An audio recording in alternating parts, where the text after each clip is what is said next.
So this is Fuxi and Nuwa. I think I've got that right. But I just love that representation. It's so insanely cool, this representation. So you see the sort of the primary mother and father of humanity emerging from this underlying snake-like entity with its tails tangled together. I think that's I really do believe this, although it's very complicated to explain why. I really believe that's a representation of DNA. So, and that representation, that entwined double helix, that is everywhere. You can see it in Australian Aboriginal art, and I'm using the Australians as an example because they were isolated in Australia for like 50,000 years. They're the most archaic people that were ever discovered, and they have clear representations of these double helix structures in their art. So, and those are the two giant serpents out of which the world is made, roughly speaking. It's the same thing, you see that in the staff of Asclepius, which is the healing symbol that physicians use, although usually that's only one snake, but sometimes it's two. So that's a Chinese representation. And then there's this. That's the Egyptian representation. We talked about the Egyptian story the other day, right? We talked about Isis and Osiris. So there they are, cobras. Their tails are twined together. See, they emerge out of that. That's the dragon of chaos that manifests itself as culture and nature. That's the representation. That's unbelievably cool. So, okay. So, anyways, back to the Mesopotamian story. So, Apsu and Tiamat are the primordial deities, nature and culture. They're entwined together, and they give rise to their first category of children, and those are I think you could think about them as the elder gods. Now, what do they represent? Well, the question is, what do the gods represent? And they represent sort of like primary modes of being. It's something like that. So think about Ares, or Mars, the god of war. Well, that's a representation of single-minded aggression. And then you can think about Eros, or Venus, which is a primary representation of sexuality. And you might say, well, why are those deities? Well, that's simple. They live forever, and they control you, and their personalities. So that's that. For that, it's like, yes, obviously.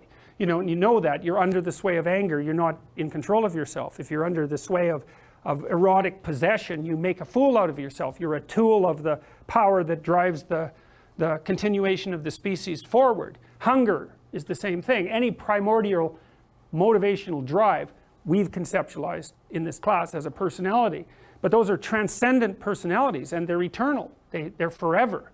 And so that's why the Greeks, for example, thought that human beings were just the playthings of the gods, and this idea is echoed in the Mesopotamian stories. So then you can think about it sort of neurodevelopmentally as well, is that out of nothing, out of culture and nature, emerges, say, the 2-year-old. The 2-year-old is a battleground of primary motivational forces, and something like that is being hinted at in the Mesopotamian creation story. The first progeny of the fundamental union of chaos and order, Apsu and Tiamat, is the proliferation of these primary motivational forces. They're sort of like the Titans, or what it was that the Greek gods kept underneath the mountain. That's Zeus. What's the name of that? They're like they're earthquakes and fires and that sort of thing. They're primordial forces. Okay, anyways, so these children are produced, and what happens? They're very noisy. They run around doing all sorts of things. You could think about them as grown-up 2-year-olds causing all sorts of trouble. The first thing they do is kill Apsu and make their home on his corpse. It's brilliant. Now, the story doesn't say much about Apsu other than that. The culture deity, the primary culture deity, is not elaborated up that much in the Mesopotamian story. And I think that's probably because at the time of the Mesopotamian, civilization was new enough so that we really hadn't mapped the mythology of culture. The Egyptians did that much more, and I know I told you that story first, but that's just how it goes. So the elder gods make their home on the corpse of Apsu. Well, what does that mean? Well, that's sort of how it is. You inhabit the corpse of culture, right? It's the dead past. But it's not just the dead past. One of the things that's very cool about the Mesopotamian story is that the elder gods are foolish enough to kill it. It's the death of God, by the way. It's no different from what Nietzsche pronounced. This has been going on for a very, very long time, this collapse of belief systems. They kill it carelessly because they don't understand what it is that they need to survive. They kill it carelessly, and then they try to live on the corpse. I think that's what the postmodernists do, by the way, because they assume we have this tremendous system of value that's been built up across time, and it sustains us, and everyone is criticizing it and trying to destroy it. And it's, well, we live in its corpse, and that won't nourish us forever. It has to be replenished, and there's nothing in the postmodernist philosophy that can act to replenish. Anyways, they kill Apsu. What happens when you kill order? Chaos comes back. Tiamat. Now this is Tiamat. Here. Feminine, but also the dragon. So it's you think, out of this fundamental reptilian treasure bearer, culture and nature emerge. And they can pull back into that very rapidly. So here's an example. You've all seen Sleeping Beauty, I presume. How many of you have seen Sleeping Beauty, the Disney film? How many of you haven't? Okay, so there's a couple that haven't. There's a scene in Sleeping Beauty where the evil queen has imprisoned the prince who's going to wake Sleeping Beauty up. So he's the logos, or he's the heroic individual, or he's that element of her consciousness that wakes her up. You can read it either way.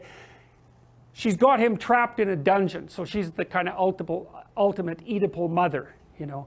She's the mother that has her 40-year-old son in the basement who's like overweight and unhealthy and watching video games and being covered with Cheeto dust, and she always like feeds him sandwiches so he won't leave, you know. And she says, oh, it's a good thing you didn't go out in the world and make some poor woman miserable. So anyway, so that's the evil queen. He's got the hero trapped in the dungeon. So he goes out, he escapes, and then she goes after him to try to bring him back and turns into the dragon. That's what happens in Sleeping Beauty. So that's that reversion of the archetype into its even more primordial force. So anyway, so Tiamat is kind of an amalgam of feminine nature and also this more underlying primordial symbol. So anyway, she is not happy. She is not happy that her children killed her husband. And so she thinks, oh well, enough of these creatures. We're gonna do them in. It's a flood myth. It's the same idea. So what happens in the story of Noah, this happens worldwide, is that human beings get all corrupt and make a lot of racket and break all sorts of rules, and God thinks, oh well, you know, enough of you. We'll just bring in a flood and wipe you all out. That's chaos returning. You destabilize order too badly. There's a flood, and that brings with it all sorts of new things because it's water, but it just drowns you. It drowns you. Now Noah is a good man, so he can ride out the flood. He's the hero that can go down into the chaos and then back up, because he hasn't let go of his morality despite the fact that the entire society has disintegrated. So he saves everything. So it's like Moses crossing the Red Sea and then coming out the other side. Same sort of idea. Anyway, so Tiamat, she's not happy. And these gods are careless too and impulsive. They're making a lot of noise, and their activity disturbs her. You know, and you can see echoes of that fear, that mythological fear, in modern consciousness, because we tell ourselves the same story, right? The story is, if we keep running around making enough racket, Mother Nature is going to take offense and wipe us out. And that's the story that's at the bottom of the sort of apocalyptic element of the global warming apocalypse. It's like, if we muck about badly enough, nature will take its revenge. Okay, fine, it's true, it's a story that's always been true. So anyways, the gods are making a lot of noise, they're being impulsive, and then they make the fatal error of killing Apsu, and that's a big mistake. And so Tiamat thinks, all right, enough of this. She wakes up and she thinks, I'm going to wipe them all out. Now these gods, they're gods, eh? I mean, they're not trivial characters, but they're pretty worried because they're gods, but Tiamat is their mother. She gave birth to them. She's Mother Nature. And if she's angry about it, then the jig's up. And so what Tiamat does is she prepares this army of monsters. And they're described. There's, I think, 13 different kinds of monsters, and they're chimeric images. They're images of, you know, they're like dragons. They're half snake and half bird and half animal, and they're monstrous images, and they're sort of the Mesopotamians attempt to imagistically represent those things that might come forward as an onslaught. And so he generates a whole 13 major monsters and then puts a whole army behind them, and she elects one of them, Kingu is his name, as head monster. So he's, for all intents and purposes, he's an early representation of Satan. He's like king of the bad guys. And it's important to know about him because something happens later in the story. So Tiamat's preparing her army of monsters, chimeras, to wipe out the gods. And so they're like shorting out about this, but while they're doing it, they're still making a lot of racket and living the high life in Apsu's corpse and propagating. And while they're doing that, they send out one god after another to combat Tiamat. And they all come back failed.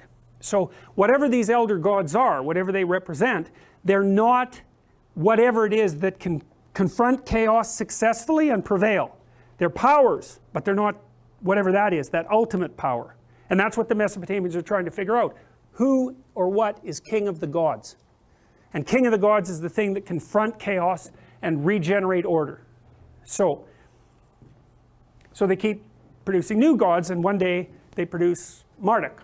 He's born, and Marduk is a whole new category of god, and every one of the gods knows it, and he's got some very strange attributes. One of them is he can speak magic words.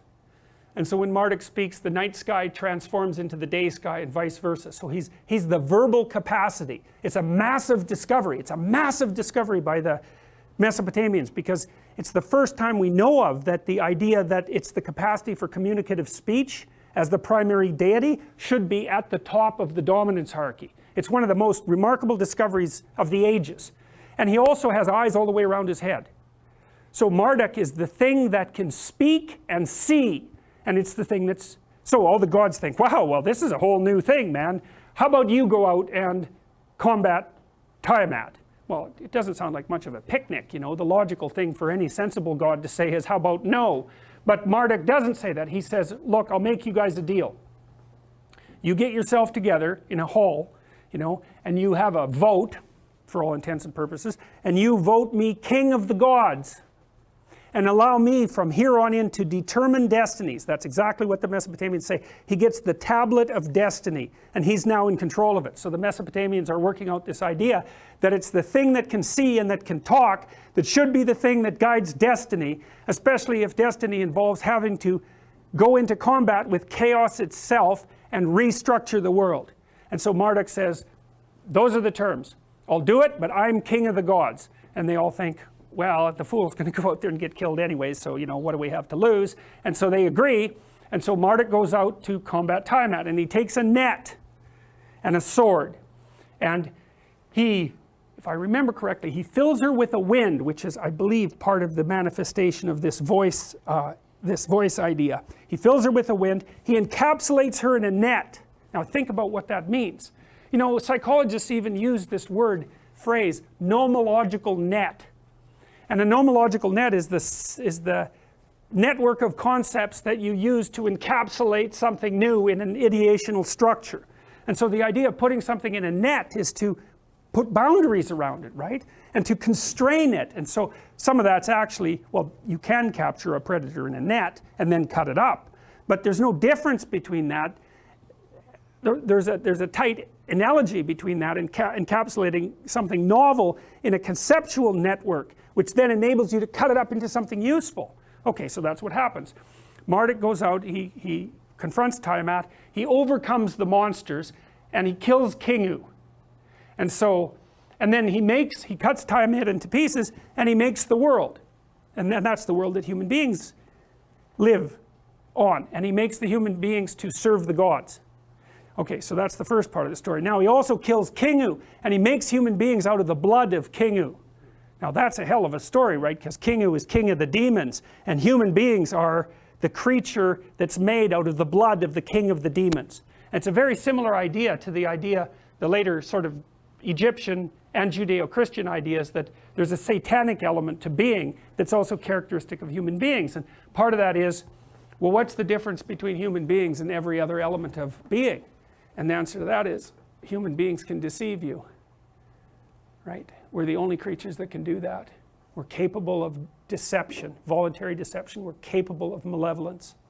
And so that's echoed as well in the story in Genesis, because when Adam and Eve eat the apple, they wake up, the scales fall from their eyes, they recognize that they're naked, and they know the difference between good and evil, which means they can do evil. And it took me a long time to figure that out, what that meant. So imagine, because there's a causal sequence, hey? The snake offers you something that you ingest, it wakes you up. The scales fall from your eyes, so now you can see. The first thing you do is you realize that you're naked. Well, what does that mean? Well, human beings stand upright. The most vulnerable part of us is front and center. To be hurt, but also to be judged, right? To be naked is to be, that's terrifying. You want to not die. You want to cover yourself up.